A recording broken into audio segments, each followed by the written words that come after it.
Hey everyone, so this time we're going to hopefully have much better audio quality since I've gotten myself a new microphone. It's a Snowball Blue and I've read really good things about it. And also we're going to go unscripted this time since I just wanted to make a quick video about how if you enjoy any kind of tabletop RPGs or like Dungeons and Dragons, Pathfinder, or basically anything, that you really should try the classic roguelike games. And what I mean by the word classic, I don't actually mean like the older ones, but the games that conform to the classic definition of the word roguelike, which is games that are similar to the original Rogue and games like it. So, and the gist of these games and why they're good is that they provide you with uh, a lot more levels of interaction with the world and what you can do than your regular action RPG games. And also they have you a shorter game loop, so you tend to die a lot. So they like you can actually go and play them for like 20 minutes, probably die, and then try again from the start. And there is no progress usually that's been saved over, so it's like pick up and play every time. You don't have to think about like save files, character progression, nothing like that. So the first game and the one that I played the most that I just wanted to show here is Crawl, and this one's actually playable online. So you can see here there's a website, you can easily find it. So I'm just going to give you like a short playthrough. We're probably going to die at like level 2 since I'm going to be very uncautious about it. So let's start. And what I'm going to be this time, I'm going to be a gargoyle, earth elementalist. So actually in this game, the class that you pick and like maybe the class not so much, but the race that you pick has like very big impact on the game and can actually change the way you play in numerous ways. Like for example, if you some races can fly, which is a huge deal. So like actually this gargoyle can fly at later levels. Some races are like smaller than the others, so like you're actually more sneaky, and this means that you can like sneak attack enemies. So some races don't need to eat anything. So most of these games have like what's called like a hunger clock, which is essentially every turn that you do, you're losing your situation a bit, so you have to eat. And what this does is, since food is scarce, it makes you go further down the game, so you can't just like linger on the same level and like wait for some enemy to spawn and just farm it. Since after some point you're going to get hungry and die, so it's always encouraging you to go deeper to find enemies and food. But it's not like a survival game, I would say, although you in some cases you feel pretty helpless here. So let's start with me and being this earth elementalist, and so this is me. That's the exit. So the point of the game is to find runes or orbs in like these various branches of the dungeon, and then unlock the big orb, the Orb of Zot, which you're supposed to then bring back to the exit while everything is changing behind you. So one thing that we're just going to take a quick look here, which is going to remind you of classical RPG games, is I'm going to hit M here, which shows me which stats I'm currently training. So whenever I get experience, it gets equally divided between these 4 skills that are selected: dodging, spellcasting, earth magic, and stealth. And then based on my aptitude with the skills, it's going to increase a certain percent. So like what I want to do here actually is go and say, you know what, I want to be a glass cat, and so please don't put any experience into stealth and dodging. I just want spellcasting, and like double down on spellcasting. You see the star here, and then earth magic. So now that I've changed this, I'm going to venture out, and immediately I see all these nice stones. And stones are important since the first spell that you learn, which currently my list of spell is Sandblast, and it's an earth spell. And let's see what it will say about it. So let's see, so Z. Oh, no, I don't want to shoot it. I want to look at it. So yes, exactly. So the power we have, like, it's untrained yet, because so it's like only 2 out of 6. There's a range which is like 3 squares, and there's a hunger cost, and the noise is quiet. So I want to read about it. No. Okay, anyway, let's not read about the spell, let's just walk. So what we are going to do, I'm going to gather all these spells, because every time I use the sample spell, it costs 1 stone. And here we have our first enemy, so I'm just going to zap it with the spell, zap the rat with the spell, and butcher the rat's corpse, so I get these chunks of flesh that are going to satiate me. So now, so you don't have to keep pressing this button to explore. Like, I don't actually have to go like a step by step. They made this great feature. Most of games have this. It's an auto explore feature. So you just press O, and your character is going to wander around unexplored places until they see something. So there's a bat and there's a scroll, and I see something sleeping over there. I can go diagonally, and let's see what is here. That looks unfriendly. Let me hover my mouse around it. It's an ooze. Alright. Hey ooze, bye ooze. Alright, level 2, 58 stones. Actually doing pretty good here, I would say. But let's add some spice to our life. So far we have 2 scrolls. So that's, and you can see that the scrolls are just labeled with some unique label, but it doesn't tell you what the scroll does until you actually use it once. So after you use a particular scroll once, every time you find a similar scroll, you'll see immediately what it does. So one way of like exploring the world is actually just reading those scrolls, and a lot of them are going to have bad effects. So this one is a scroll of fear, so it would actually help if there were enemies nearby. Oh, but you know what? Let's read the other scroll here. So this one is F. What is this one? It's a scroll of teleportation. So what it's going to do is, like, in a few turns, it's going to teleport me.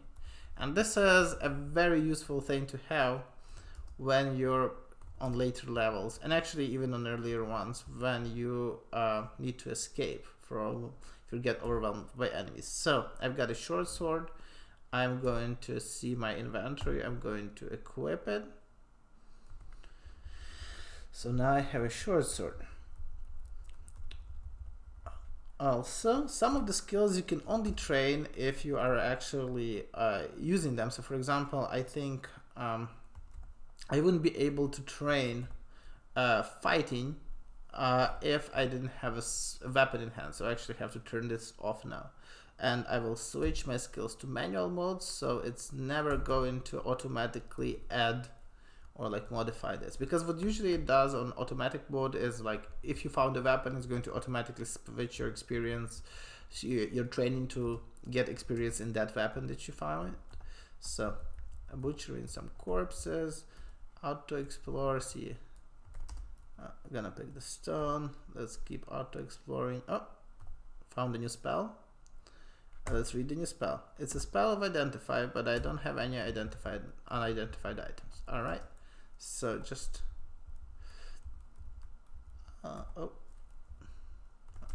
kill the bat, get a potion. Let's quaff the potion. It was a potion of curing. Kill. There's an arrow, there's a corpse. Oh, there's a lizard. I see I've reached level 3. I'm going to increase my intelligence. Let's kill this one. And what's that? A dart slug. Oh, those actually shoot. These are annoying. Okay, exploring, found the ring. So it looks easy right now, but this is usually like your first level. I'm gonna put every amulet, an amulet of fate. Is actually, if I had a god, it would make me get points with the god faster. So it looks easy right now, because I mean, this is just the first level, but we're going to get into problems further on. Like, I have actually did the recording of this before, but I lost the recording. Well, not lost, but like, it wasn't very good. So what I got was a mutation spell, which actually, when you drink that, you are going to it's, oh, okay, wait. So I've run out of mana. So now I will have to be kiting I'll be kiting these enemies until I get some mana to use on them. Okay. Out of range, okay. Oh, that was a bad idea. I tried fighting it head on. Oh, and this one I think I can take. So I'm going to butcher the corpse, get some food out of it, and then auto-explore. Again, super trying to basically just die here. Let's cool off all the potions. Okay, we have a gray potion. That's a potion of flying. That's actually really neat, because some of the items... Oh shit. There's a teleport trap. No, I don't want to fly into the teleport trap. So... Oh, let's kill the Quokka. Get a potion of curing, that looks like. What about this? A new robe. Oh my. I wonder if... Oh shit. Oh, we found a altar. So usually I wouldn't join this god. So when you join a god, you get specific god related powers, and there's some things that gods like you to do, which gives you like more boons from them, and like sometimes spells and abilities. So, but let's just join it. So yes. Maj'Eyal welcomes you. Your amulet flashes, grants you immunity to clouds. Alright. I think so. That was because we had that amulet of fate, I guess. That's why it flashed, to tell us that it's going to be affecting our relationship with the god from now on. So I'm just going to pick up the stone. So one thing, for example, you can see your abilities.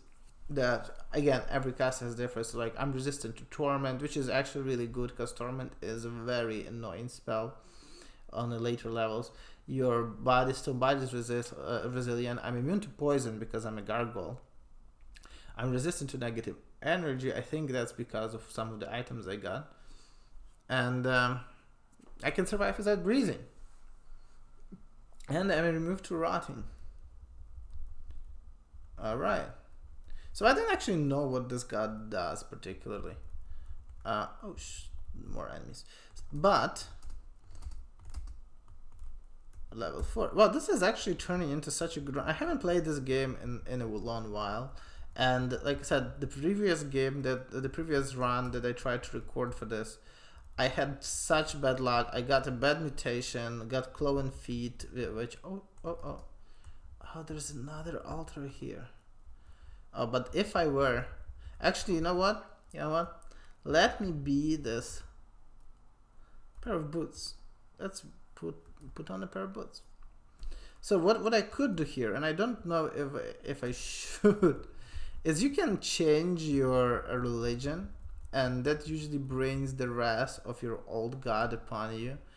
Wow, okay, let me see. Let me just kill. You can't see any monster. Alright, what's this? There's more altars. I see.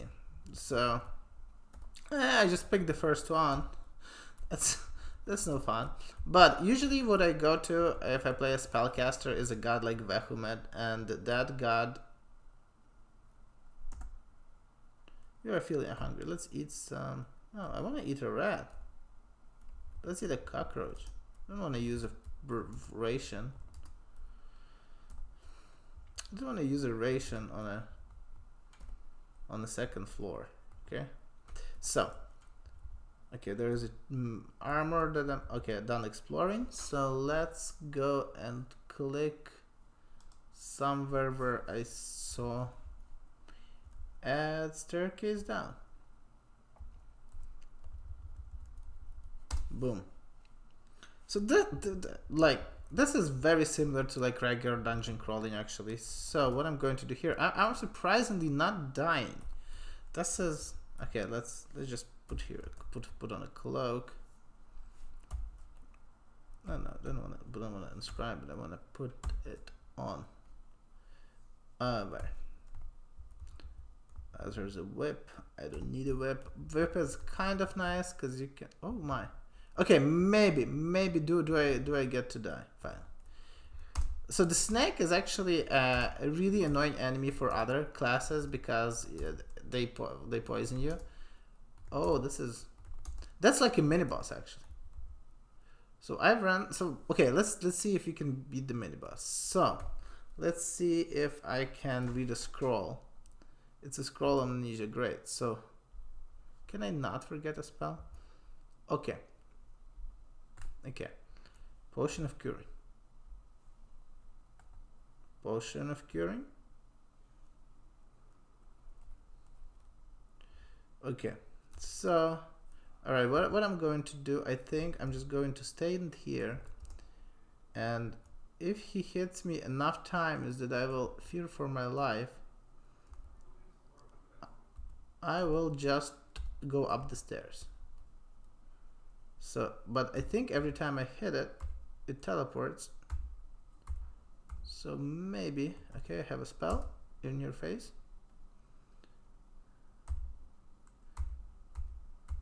Oh man, I died. Okay, I kind of wanted, so like I said, I didn't try to win here, but what I wanted to do was like, when I would get to lower hit points, I would just go up a level. So hopefully he wouldn't follow me there. So what we got here is at the end you get all the items that you had identified. You get your stats, and now just to give you a sense of playing a different class that I probably have no experience on, let's try something weird. They are incapable of advanced item manipulation or the use of armored weapons. A demigod. Divine attributes. And you know what? I will just go with something like another. A Spriggan Enchanter is my another favorite class. So Spriggans are these small creatures that are very silent. So you can actually go around enemies. And now the spells that I have, you can see here are very different to like the elementalist spells. So let's see if we can describe, let's say Tukima's Dance is one of my favorite. It animates the weapon of a targeted foe, ripping it from their hands and cause it to attack them relentlessly. So essentially what you do, you're disarming your foe and causing their weapon to fight on your side, which is essentially turning their weapon into a summon for you. So that's always cool.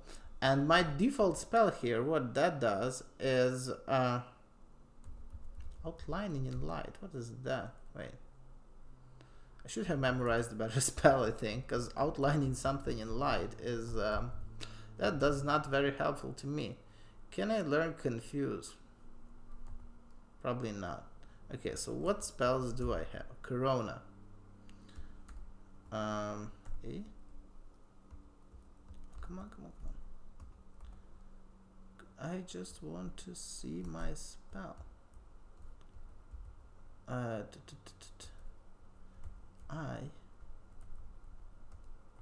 So I don't know how to read the spells that I actually currently have. That's weird. So as a Spriggan, well, I could go around, but I actually have decent fighting attributes, and I haven't turned off the fighting right now. So what I'm going to do, I'm just going to reach a level, keep pressing tab, read a scroll. Let's read all the scrolls. Teleportation, remove curse. I don't have a curse. And the scroll roll of random uselessness, which essentially just does nothing. Okay, you know what? Let's be dangerous. Let's just, instead of clearing levels one by one, let's just go as deep as we can get. Let me try and show you like the depths, while all the crap is going to be chasing me. Come on. Okay. There's some potion. No time for that. Actually, I can find the fight option. I want to say I can actually fight the bats, but do I have a scroll of teleportation? That would be really cool though. Oh, look at this. I think it is a scroll of teleportation. Alright. Hopefully it's going to teleport me somewhere close to an exit. Oh, in you. Let's go, let's go, let's go, let's go, let's run. Come on. All I need is an exit. Okay. Yes. All right. Level 3. This is the worst kind of the worst way you can be playing this game. I'm going to be so dead. All right. Do I still just have the Corona spell? Because like if I had a better spell, yes, I can learn hibernation, and I will actually go and okay. I actually need a fighting skill here, I would say, but I'm going to turn all of this and be like, I just want to be a spellcaster again. All right, and now there's a purple potion. Whoa. Let's drink the potion. It's a potion. Okay, I died. All right. Didn't actually get to show you the actual use of the spell though, but I hopefully the idea is like coming through about what kind of game this is. And unfortunately I can't show you like the first 4, I would say, levels are essentially your tutorial levels, where you just kind of get into grips with the game, and then it's like all over. There's like wands, potions, spells. You can enchant things. You can learn new spells with the spell books. You can forget you can basically change your class entirely to be whatever else you want. You get mutations, and you can do you don't just go deeper all the time. There's like these multiple branches and layers to this game. And honestly, like let me show you my stats. I wouldn't say I'm a great player of this. These are my stats for the game, and you can see my previous run that I did. I got a bigger score when I played, like for my previous recording. And essentially this is like you get this matrix of which classes you played, and you can see that like the gargoyle, Earth Elementalist, and the Spriggan Enchanter are like the 2 classes I played the most. And the best character levels is again my 18th level gargoyle. So you also get these mini bosses that you can fight. You meet all these creatures, and essentially the best part of this game, I think, is the wiki. So there is this great online wiki that you get to read while playing the game, that you can basically, it's spoilers, but I like it for being spoilers. So it's with all these tips and tricks and which spell to use, and where it's just becomes such an interesting world. And it's really comparable to like when you're browsing your monster manual or like the rules book when you're playing like regular tabletop games. So, and let's like talk about the theme here. So like there's multiple games like this. So there's another one that I haven't actually ever got into, but a lot of people like this. That's Sil, which is a game of essentially you are infiltrating these Mordor caves filled with orcs, and I think it's also like you have to get a MacGuffin at the end and or kill somebody. I don't remember actually quite well what's like the point, but in all these games the end game is not really the point. The goal is not really the point. The point is like progressing, getting further. And they made this very interesting change that I really like.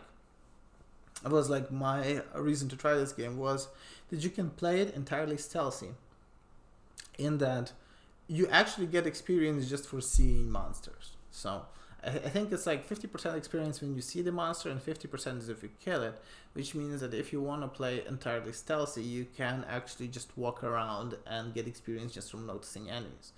So what I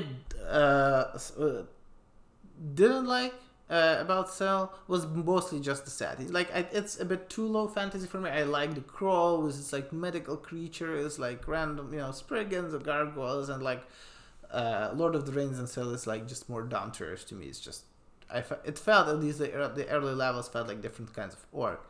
But this, like, if you're looking for like this more like not immersive, but like very Lord of the Rings kind of more realistic setting, this is great for you. So another one is Brogue, which I think does not even have like a tiled version. But what it is, it's essentially very similar to Crawl, but you don't get classes. So all your changes come from like the equipment that you find, which just adds more diversity, because like there's more actually, well, it reduces the diversity in that sort of thing. There's no classes, but the diversity comes from there being a wider variety of items that you can find, and it's easier to get into. And then if you actually like the more action style play, but would like to try something in like a roguelike setting, I would really recommend the Tales of Maj'Eyal, essentially tome, which is a more graphical, so it's also tiled based, but like your spells kind of work like in MMO, so you have this like timers, and you get a lot of spells. There's like huge progression trees, like you can see here on this screenshots that they have. You get like a lot of different kinds of powers that you can just continuously use, and there's also different classes. And one thing is that's very different about Tome is that there is no permadeath. So essentially, you get these lives, and when you die, you get to restart from sort of like a checkpoint from your base, and then there's an exploration mode in which you essentially get unlimited amount of them, which is very good if you're just trying to experience the story, because this game actually has a story, and it's a much longer game. So it's based more on exploration, finding like these random dungeons to go to. There is more loot to find. So usually like Tales of Maj'Eyal, you can actually play it as a single player MMORPG kind of, because you just go kill stuff, get better loot. If you die, you can respawn. But because you're respawning, I would say it's not as tense as Dungeon Crawl. And then the next one, which was another of my actual favorite, was Cataclysm Dark Days Ahead. And what this is essentially you're playing in the future, and the world has been run over by zombies, and it's essentially the Walking Dead as the game. But the great thing about Cataclysm is that there is no end goal. You basically just need to survive as much as you can. And I guess at some later, like after you progress a bit, survival is not much of a problem, but you just find these all possible ways of bettering yourself, like going into like these abandoned laboratories to find this like pre-apocalypse tech, or like mutate yourself, and just so many things to do. And the character creation system. So I actually wanted to show you. So I'm really bad at that game, so like that's another thing. So at Crawl, I would say I'm not the best player by far. I've never finished it, but I can be comfortable and like get like 3 of these runes or orbs or whatever. Like I got to like 18th level. So here it's different in that you really need to read spells, because you can interact with everything. So like, if you wanted the game to interact with everything, Cataclysm Dark Days Ahead is your game. So I'm just going to start with creating a character to just show you the depth of what's possible here. So there's like content packs that you can enable. I'm not even going to get into this. So like there's boats, necromancy, dinosaurs, more buildings, whatever. Like there is so many things here. So I'm just going to be like, just generic content, please. Model the other whatever. All right. Yeah, just create a world, doesn't matter. Are you sure? Yes.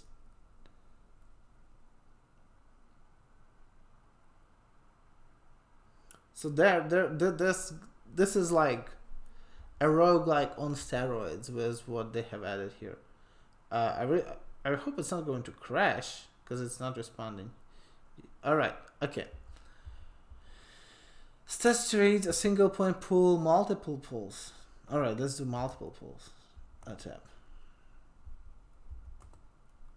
Okay, and this is where you build our character. So look at this. Look at all these possible scenarios. Like, you're just picking who are you going to be in the game. So like if you're a mall cop, you will have a profession of mall security. You will start in a scenario location of mall. You can be out of town, which will give you a profession of survivor, and you essentially start out of city. So let me just pick. So this was a scenario which is just like a pre-packaged starting point, and then you can pick all these possible kinds of not races but like types of characters that give you all these like different kinds of items, profession skills. So like let's be a military recruit, right? I'm going to have all these so, and then there is these traits where you can give yourself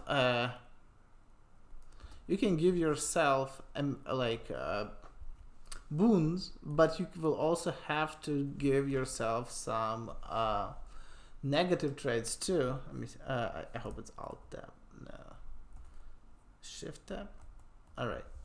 So, for example, if I pick an animal empathy, it has a cost of 1, and it's going to make peaceful enemies not run away from me. So how do I pick this?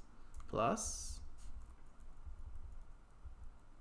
All right. Okay. So and here we have our like negative things, which is which this exists. So you can actually get more points for your stats or more points for positive boons by picking a negative thing. So if I pick that I am like strong scent, which makes me or like ugly, you're not much to look at. NPCs who care about things will react poorly to you. So like you can really have a different character, and like if you offload them with like all these negative traits, you can get them all these additional positive traits. Like if you want to have what is this?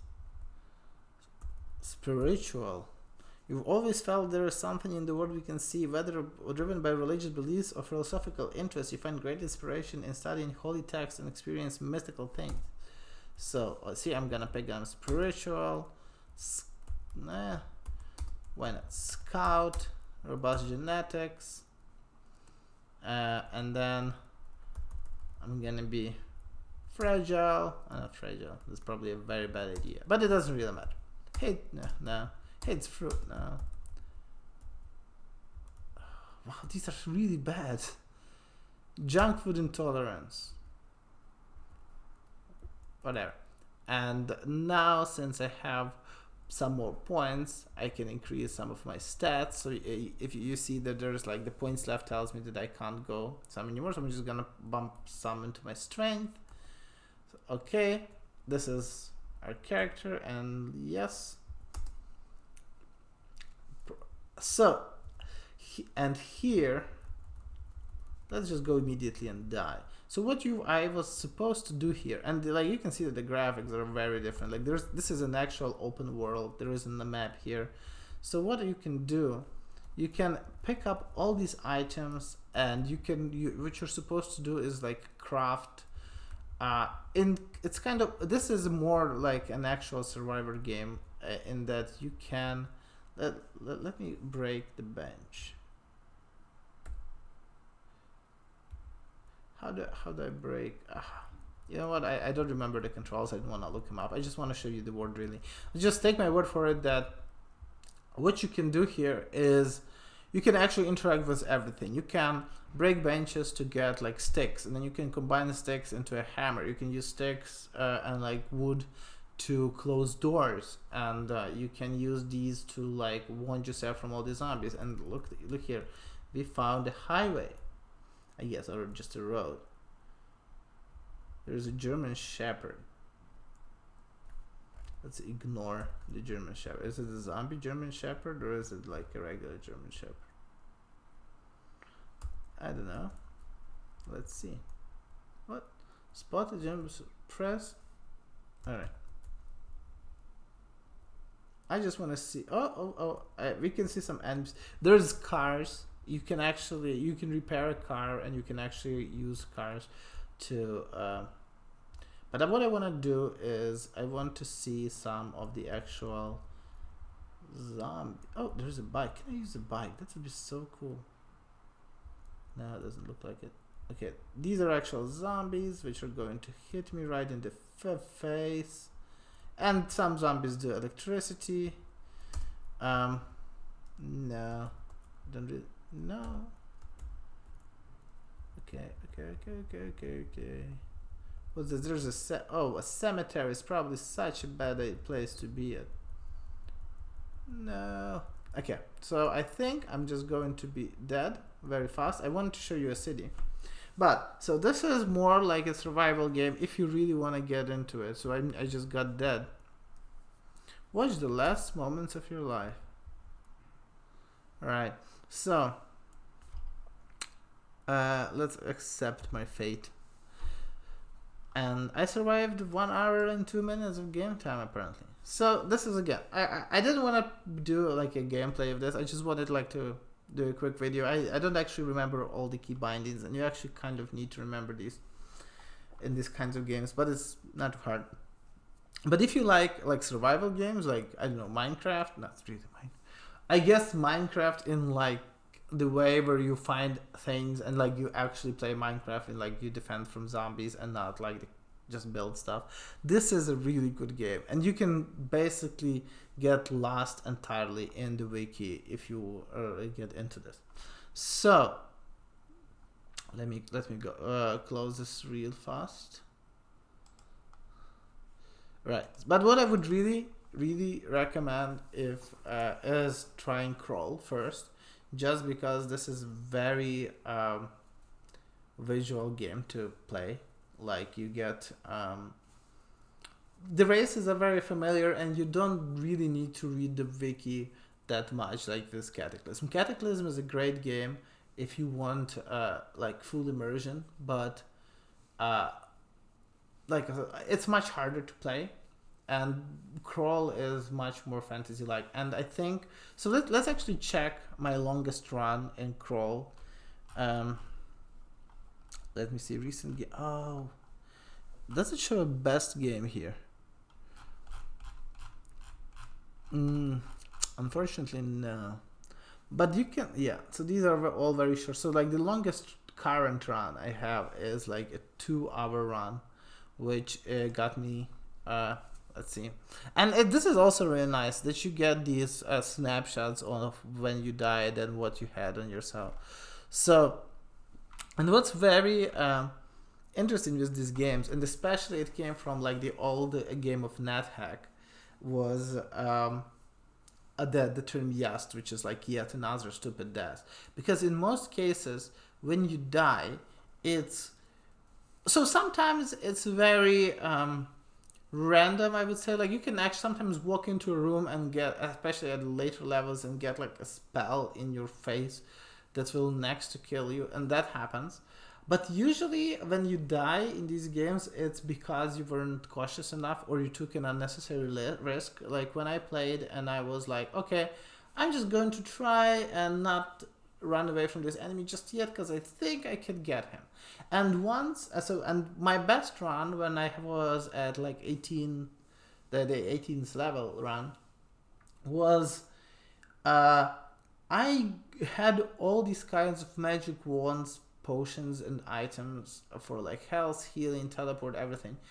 And I got cornered, but like very generic enemies that I didn't expect would kill me, because I had also all these like enchantments and everything on me, and I was close. I was like at 25% health, and I consciously decided not to use healing items because I was like, hey, I'm gonna just plow through them anyway.